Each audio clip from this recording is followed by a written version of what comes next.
नमस्कार, मैं हूं सुषमा पवार। प्रेरणा काव्य मैराथन के टॉक शो में आप सभी का स्वागत करती हूं। आज का हमारा विषय है साहित्य और सिनेमा। आज हम साहित्य और सिनेमा के विषय में बात करेंगे। हम सभी जानते हैं सिनेमा अपने शुरुआती दौर में साहित्य को आधार बनाकर अपनी यात्रा शुरू की थी। सिनेमा ने हमने बहुत सी फिल्में देखी हैं। काफी फिल्में जो सबसे पहले बनती थी पौराणिक कथाओं के आधार पर बनती थी, उसके बाद उपन्यासों पर बनने लगी। मुंशी प्रेमचंद का उपन्यास था मील के मजदूर। इसके साथ ही देवदास फिल्म थी, ये भी एक उपन्यास था। तो इसी तरह से उपन्यासों पर आधारित होती थी फिल्में। लेकिन अभी कुछ ऐसा माहौल बन गया है कि आजकल का जो दर्शक है वो उनका रुझान बदल गया है। आजकल दर्शक रोमांटिक फिल्में देखना पसंद करते हैं और रोमांटिसिज्म के इसी दौर ने फिल्मों को इतना प्रभावित किया कि आज ये फिल्मों का मूल तत्व है। तो इस तरह से हमारा समाज विकृति की ओर जा रहा है। तो इसी विषय पर आज हम बात करेंगे एक्टर प्रोड्यूसर आदित्य प्रताप सिंह रघुवंशी जी से। आदित्य प्रताप रघुवंशी जी अच्छे एक्टर ही नहीं, प्रोड्यूसर भी हैं। आपकी हाल ही में एक फिल्म रिलीज हुई है और आने वाले वक्त में हम आपकी और भी फिल्में देखेंगे। चलिए आपको सीधा लिए चलते हैं आदित्य प्रताप जी के समक्ष।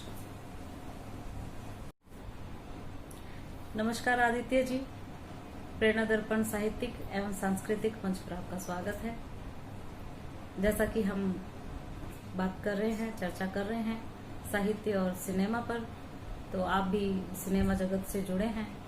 तो इस विषय पर हम आपसे आपकी राय जानना चाहेंगे, आपके विचार जानना चाहेंगे।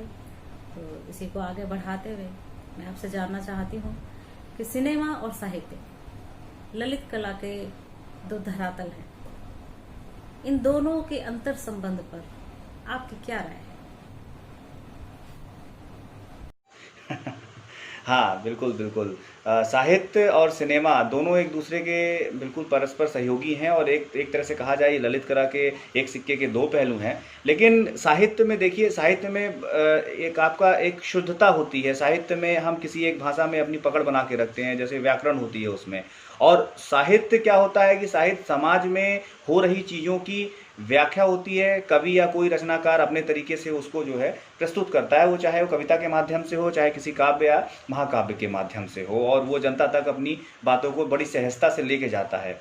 और साहित्य का जो सबसे बड़ा जो एडवांटेज है वो लिखित होता है, और वो लिख कर और मौखिक रूप से जनता तक वहाँ पहुँचाया जाता है। और रही बात सिनेमा की, तो सिनेमा जैसे आपको पता ही कि सिनेमा देखिए बेसिकली इसका जो निर्माण हुआ था सिनेमा का, वो एंटरटेनमेंट के लिए हुआ था। मनोरंजन जगत एक अपने आप में एक अलग ही पहलू है पूरी दुनिया के लिए। जैसे कुछ जो महत्वपूर्ण चीज़ें होती हैं मनुष्य जीवन में, उनमें से एक मनोरंजन होता है। और ये मनोरंजन काफ़ी सदियों से चला आ रहा है, राजा महाराजाओं के ज़माने से आ रहा है। हज़ारों सालों से रंगमंच की में लोग राजाओं की गाथाएं, वीर योद्धाओं की गाथाएं जो है सुनाया करते थे जनता तक, ताकि वो उससे प्रेरित हों।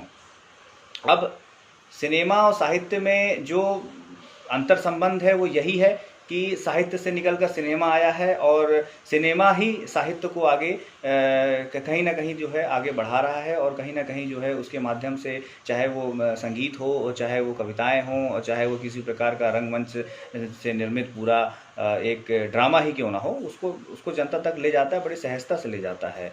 और सिनेमा देखिए बेसिकली सिनेमा में बहुत सारी अशुद्धियाँ भी होती हैं, क्योंकि हमें एंटरटेनमेंट भी करना होता है। तो हम साहित्य और सिनेमा को कंपेयर ना करा के दोनों को एक दूसरे के परस्पर पूरक या सहयोगी हम बता सकते हैं।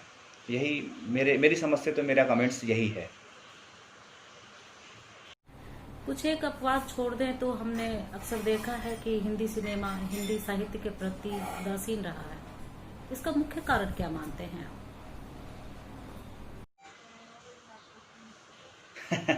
नहीं, आप ऐसा बिल्कुल आप कह सकती हैं। और ऐसा नहीं है कि देखिए, जो मैंने आपको पहले ही आपके सवाल में मैंने दूसरे सवाल का जवाब दे दिया था कि देखिए जो सिनेमा है वो मनोरंजन के लिए बनाया गया है और जनता जो है जो आम बोलचाल की भाषाएं हैं उसको एक्सेप्ट करती है। और साहित्य में क्या है कि शुद्धिकरण बहुत ज़्यादा होता है, किसी एक भाषा को लेकर उसकी उसकी व्याकरण को समायोजित करते हुए हम कोई रचना रचते हैं, काव्य रचते हैं, कविताएं लिखते हैं, महाकाव्य रखते हैं। और जो फिल्में होती हैं, जो धारावाहिक होते हैं, सिनेमा जो होता है वो बहुत सारी भाषाओं का मिक्सचर होता है। और बॉलीवुड जो हमारी फिल्म इंडस्ट्री है वो अपने आप में ही एक अलग भाषा का जो है निर्माण कर लेती है। आप एक फिल्म में कभी पंजाबी देख लेंगे, कभी आप बिहारी भी देख लेंगे, कभी आप बंगाली भी देख लेंगे, तो वो सबका मिक्सचर होकर एक जो है कॉमन भाषा जो निकल के आती है, जिससे वो पूरे राष्ट्र को अपनी बातें बता सकें, पहुंचा सकें। तो एक सरल और सहज भाषा का जो प्रयोग किया जाता है वो सिनेमा में किया जाता है। और रही बात हिंदी साहित्य को अनदेखा नहीं कर रही है इंडस्ट्री। हिंदी साहित्य आप अगर साहित्य की बात करें, लिटरेचर की बात करें, तो देखिए 9 रस से मिलकर जो है कोई भी चीज़ का निर्माण होता है। किसी भी प्रकार का कोई भी काव्य हो, महाकाव्य हो, रचनाएं हो, इन 9 रसों के बीच में ही समायोजित होता है। हमारी फिल्में भी इन्हीं 9 रसों में हैं। और अगर मैं बहुत डीप में जाऊँगा तो लोगों को लगेगा कि हिंदी की क्लासेस चालू हो गई। तो मैं ये 9 रस जो हैं वो हर जनमानस को पता है कि मैं किन 9 रसों की बात कर रहा हूँ। तो सिनेमा में भी यही होता है, आपका दुख होता है, सुख होता है, हंसी होती है, खुशी होती है, बहुत सारा ड्रामा होता है। लेकिन आप जो बात कर रही हैं कि हमने या फ़िल्मी जगत वालों ने जो है, या फ़िल्मी जगत के लोगों ने हिंदी साहित्य को जो है अनदेखा कर दिया है, तो मैं मान सकता हूँ कि हाँ, आज के युग में थोड़ा-सा जिस प्रकार से जो इलेक्ट्रॉनिक युग आज की डेट में आ गया, मशीनरी युग आ गया है, तो उसके हिसाब से साहित्य को थोड़ा-सा हिंदी सिनेमा ने दरकिनार किया हुआ है। और अपने आप में वो एक खुद का एक साहित्य डेवलप करने में लगे हुए हैं, जो जनमानस तक आसानी से पहुँच सके। मेरी समझ से यही जो मैं कमेंट देना चाहूँगा इस सवाल का। जी। जी आदित्य, आपसे पूछना चाहती हूँ कि आज के बदलते परिदृश्य में सिनेमा के अंदर साहित्य के लिए क्या चुनौतियाँ और क्या संभावनाएं हैं?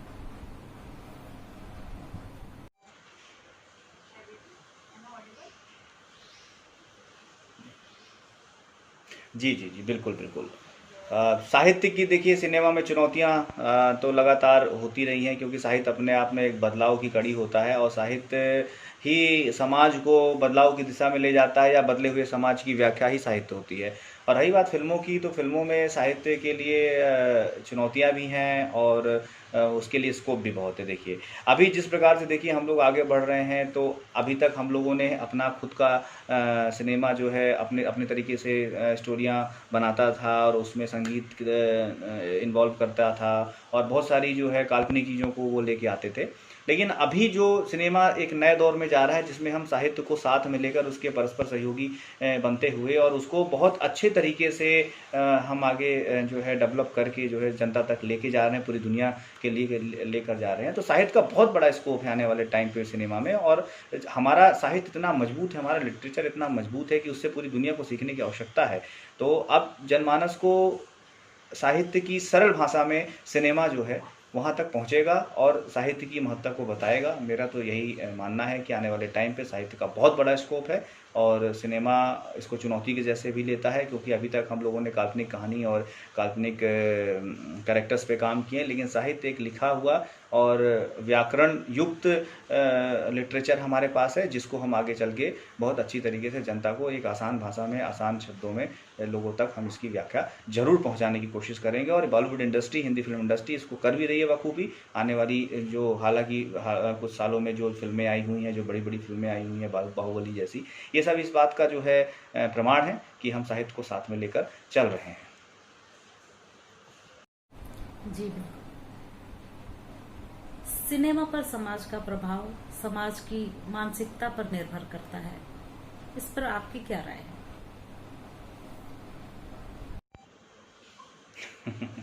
ये आपका बहुत बेहतरीन सवाल है और बहुत उम्दा सवाल है।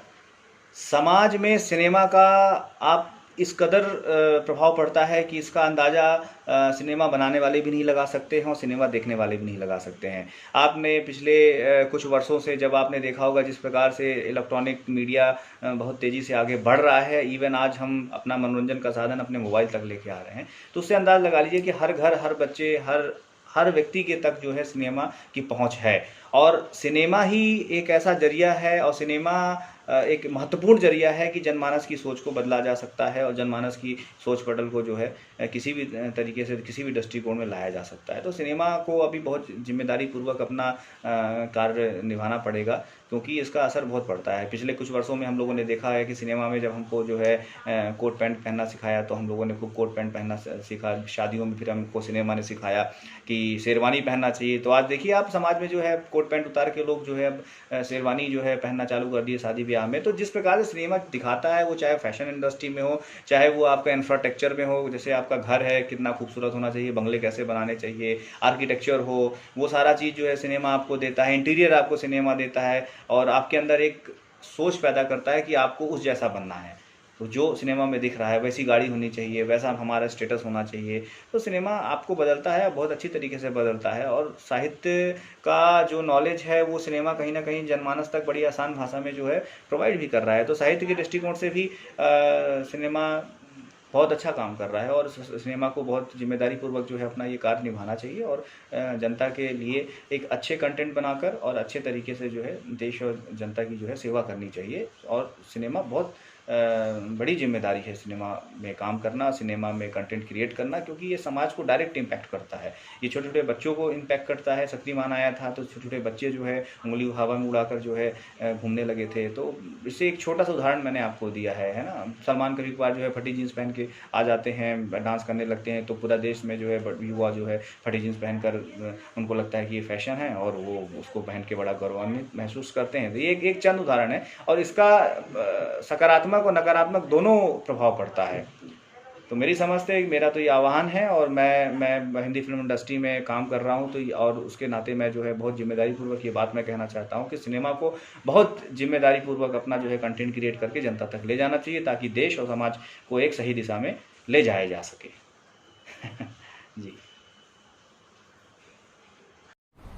जी जी बिल्कुल जी। हम जानना चाहेंगे कि इंटरनेट की दुनिया ने सिनेमा और साहित्य को एक नया मंच दे दिया है, जो सीधा आम जनमानस के पॉकेट में फंस गया है। क्या ये दोनों के विकास में मील का पत्थर साबित होंगे? जी जी, बिल्कुल बिल्कुल बिल्कुल। ये तो बहुत बड़े माइलस्टोन साबित होने वाले हैं। इंटरनेट ने दुनिया ही बदल के रख दी है। और आजकल जो इंटरनेट जो भारत में जो है, आज पिछले 3-4 सालों से 5 सालों से जो इंटरनेट का जो भाव हमने देखा है देश और समाज के बीच में, वो बहुत मतलब अभूतपूर्व रहा है। और ये एक अपॉर्चुनिटी है, वो हर फील्ड में है, चाहे वो टेक्नोलॉजी की फील्ड हो, चाहे वो एजुकेशन फील्ड हो। इसी प्रकार साहित्य और सिनेमा का भी इंटरनेट आने पर बहुत बड़ा इसको विकास विकसित होने का मौका मिला है, क्योंकि आज हर व्यक्ति के जेब में आज मोबाइल है, और उस मोबाइल के अंदर आपका साहित्य छिपा हुआ, आपका सिनेमा छिपा हुआ है। आज हम डायरेक्ट किसी भी व्यक्ति तक जो है अपनी पहुंच बना सकते हैं। अगर आपके अंदर टैलेंट है तो आप अपना खुद वीडियो बनाइए, खुद इंटरनेट में डालिए, और वो रातों रात हिट हो जाता है, वायरल हो जाता है, लाखों लोग आपको पसंद करने लगते हैं, और आप घर बैठे सेलिब्रिटी बन जाते हैं। साहित्य जो हम कल तक जो है आप लिखते थे, उसको फिर छापते थे, इसके बाद किसी पब्लिशर के साथ हम जाते थे, लोगों तक पहुंचाते थे, उसको वितरित करते थे। लेकिन आज ऐसा नहीं है। अगर आपके अंदर आपको कोई अच्छी कविता आपने लिखी है और आपको लगता है कि जनता तक इसको पहुंचना चाहिए, तो आप इंटरनेट के माध्यम से तुरंत आप एक वीडियो बनाइए और जनता तक आप अपनी कविताएं सुना सकते हैं, अपनी रचनाओं को जनता तक दे सकते हैं। कोई भी काव्य हो, महाकाव्य हो, कोई भी स्टोरी हो, इंटरनेट के माध्यम से आज जन जन तक आप पहुंच सकते हैं। तो ये विकास ये तो अभूतपूर्व विकास की गुंजाइश है साहित्य और सिनेमा के लिए। और ये तो बहुत सकारात्मक दृष्टिकोण से मैं इस चीज़ को देखता हूँ। और जनता को भी अपने अंदर का जो हुनर है, अपने अंदर का जो कवि है, जो रचनाकार है, उसको निकालें और जो है कुछ साहित्य और सिनेमा में सहयोग दें। इसमें मैं तो इसके लिए मोस्ट वेलकम करता हूँ, और इंटरनेट उसका सबसे बड़ा साथी है। इसको आप सकारात्मक दृष्टिकोण से लेते हुए अगर आप इसको सही तरीके से यूज़ करेंगे तो यकीनन जो है आपको बहुत विकसित मार्ग सामने देखने को मिलेगा, क्योंकि इसकी पहुंच डायरेक्ट हर एक जनमानस तक है। जी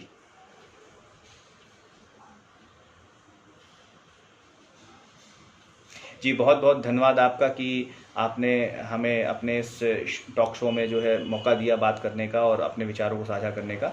बहुत बहुत धन्यवाद आपका। जी, थैंक यू।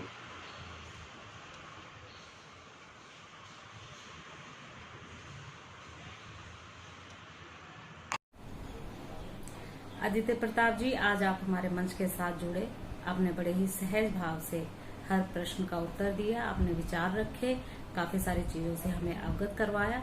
हम अपने मंच की ओर से आपका धन्यवाद करते हैं। प्रेरणा दर्पण साहित्यिक एवं सांस्कृतिक मंच की ओर से आपका बहुत बहुत धन्यवाद, शुक्रिया।